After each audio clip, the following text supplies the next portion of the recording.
What really happened that made JUNGKOOK's mother sob uncontrollably, to the point she had to call JIMIN in the middle of the night?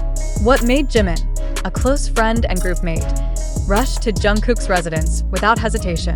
The chain of events that night was not mere drama, but a serious incident that shook the K-pop world and highlighted the issue of artists' privacy and safety. Night of June 11, 2025, in the elite district of Yongsan, Seoul. Usually calm, tensions suddenly arose. Around 11:20 p.m., JIMIN received a call from an unknown number. The voice on the other end sounded shaky and full of fear. It was JUNGKOOK's mother. In a trembling voice, she said, "JIMIN, something's wrong. There's someone at the door. I'm scared. Please come here." Without a second thought, JIMIN immediately put on his coat and called his personal driver, asking to be taken to JUNGKOOK's apartment right away. Upon arrival, the atmosphere was already tense. Police lights were flashing, neighbors were gathering, and security forces were at the scene. A serious breach of safety, peace, and privacy occurred that night, and JUNGKOOK's mother experienced it alone. CCTV footage showed a Chinese woman in her early 30s, along with her husband, trying to break the digital door lock by pressing random number combinations. At the time, JUNGKOOK was serving in the military. Inside the home, only his mother was present, alone and afraid. Police apprehended the couple at the scene. The husband resisted, pushing officers and escalating the situation before they were detained. Inside the apartment, JIMIN found JUNGKOOK's mother still shaken. He held her hand, trying to comfort her and assure her she was not alone. It was a real expression of friendship and concern that went beyond the entertainment stage. The next day, the agency released an official statement declaring the incident a serious legal violation and that it would be processed criminally. HYBE reaffirmed its commitment to improving security and protecting their artists' families. However, many fans remained concerned. Is that enough to prevent similar tragedies in the future? Initial investigation results showed that the perpetrators carried a bag containing personal documents, electronic break-in tools, and handwritten observation notes, all indicating that the act had been premeditated. They recorded small details such as entry and exit times and how the door's security system worked. The most horrifying fact: they knew JUNGKOOK wasn't home and that his mother was alone. This was not a mere impulsive act, but a deliberate attempt with the potential to harm the victim physically and mentally. Due to this incident, JUNGKOOK was reportedly deeply shaken. He canceled several personal engagements and requested his mother be relocated to a safer place.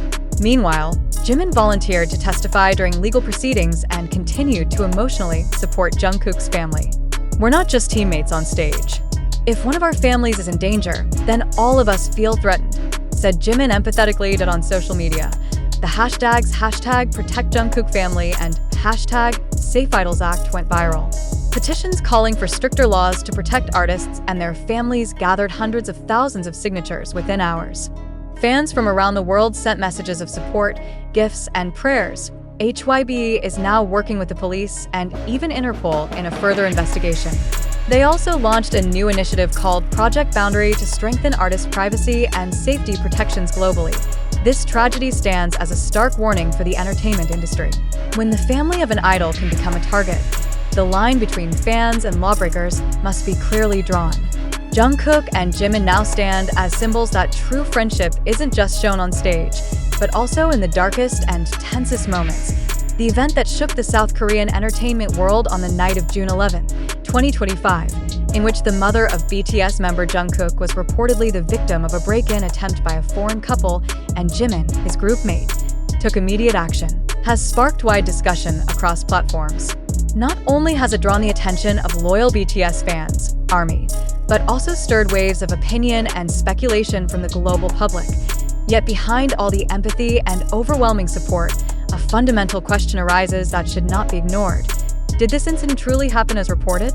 Or is it possible that this narrative was carefully constructed to draw sympathy and media attention? It must be emphasized that the information circulating about this incident comes from various public platforms, such as TikTok, YouTube, X, formerly Twitter, and several independent media sites.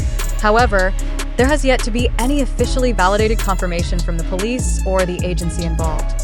In this context, it is crucial for all of us, fans, the general public, and the media alike, to position ourselves as critical readers, not just passive recipients of information.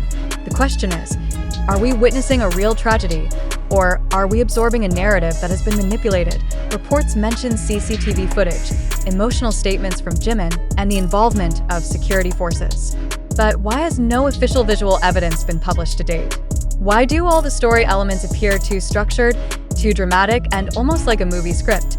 Is it not possible that this is part of a narrative branding scheme, where the agency or certain parties shape an emotional image of the artist to maintain fan engagement during JUNGKOOK's military service? In such a highly competitive entertainment industry, has public empathy become the new currency traded for popularity? Let us reflect. Did you receive this information from credible and verified sources? Who benefits most from this story going viral? If this story is true, why hasn't HYBE held an official press conference or involved mainstream Korean media like Yonhap News or SBS? Why would JIMIN, a public figure, reportedly act so directly and emotionally, yet there is no professional documentation showing his presence at the location? It's important to remember that emotions are not evidence.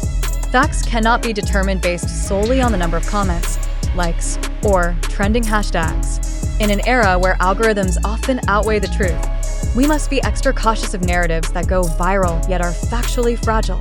Undeniably, the issue of public figure security is serious and real. Cases of privacy breaches against artists have occurred repeatedly in K-pop history. But does this case truly belong in that category, or is it merely a fabrication wrapped in a sense of concern? Have we, as viewers and consumers of information, become too absorbed in the romanticism of JIMIN saving his friend's mother, without first thoroughly examining the foundation of the entire narrative? We also urge you to analyze the pattern of information dissemination. Why did this news spread first on TikTok and YouTube instead of official media? Was the content informative, or rather, speculative and emotional? Is there a hidden monetization motive behind content that uses JUNGKOOK and JIMIN's names and faces to attract viewers? We do not intend to undermine or deny the feelings of anyone who believes this incident truly happened.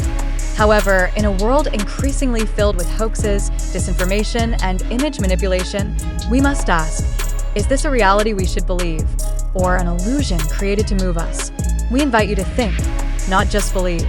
These questions are not meant to place blame, but to awaken collective awareness that truth is not born from virality, but from verification. Let us use this moment as a shared exercise in reflection.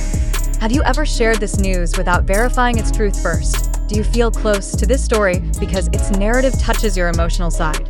Would you be willing to change your perspective if it turns out this incident never actually happened? In closing, we want to emphasize that all information must be tested, not merely liked.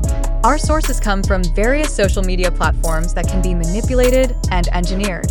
Until there is official clarification from the authorities, this news should not be considered absolute fact. Be skeptical, because truth does not always appear appealing. Thank you for reading with full awareness and caution. Be a part of a responsible public, not easily persuaded, but not easily provoked either. Because in this digital age, your power as a critical reader is more important than ever.